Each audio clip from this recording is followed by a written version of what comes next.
On this episode of Game Watch, we take a look at Sly Cooper developer Nate Fox and Sucker Punch Productions' newly revealed title, Infamous Second Son. Hold on to your conduits and keep clear of any signs of smoke, for today it's Game Watch, Infamous Second Son.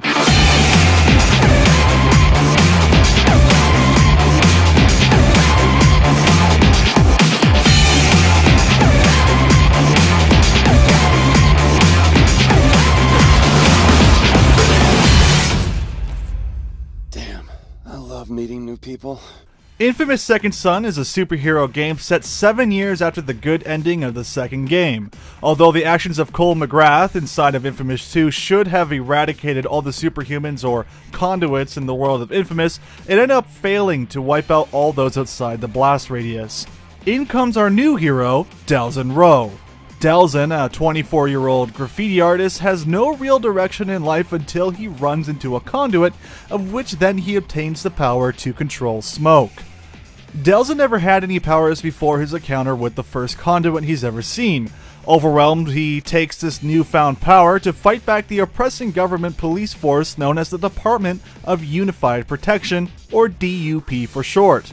The DUP have been issued orders to wipe out any and all conduits they come in contact with, which of course includes our protagonist, Delsin. The game takes place in Seattle, Washington, but not particularly like the Washington there is today.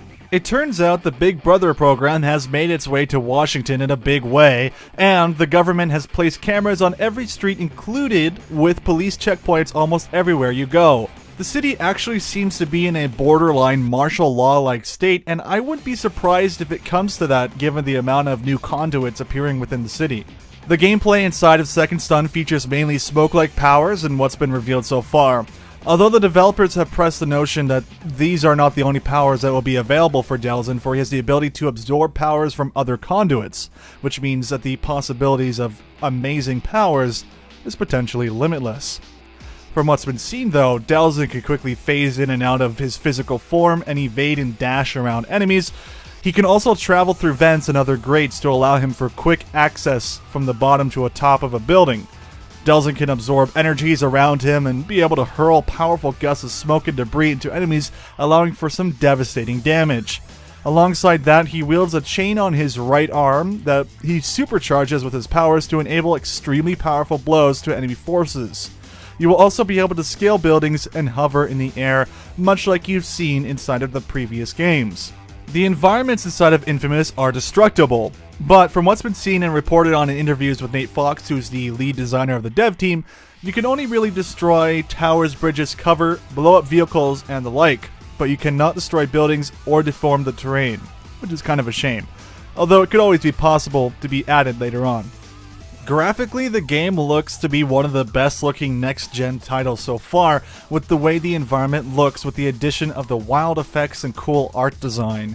It really brings out the impressive beauty of the game world and will certainly give it the stance it needs to be one of the best new releases of the PlayStation 4 exclusives in the first quarter of 2014. In all, Infamous Second Son is shaping up to be one of the most awesome looking titles, and I can't wait to get my hands on it. Unfortunately, that's all the time I have for now, but I'd like to know before I go, what is your favorite superhero game of all time? Let me know in the comments below, guys. I'm Akabane101, thank you very much for watching this video, and I'll see you next time on Game Watch.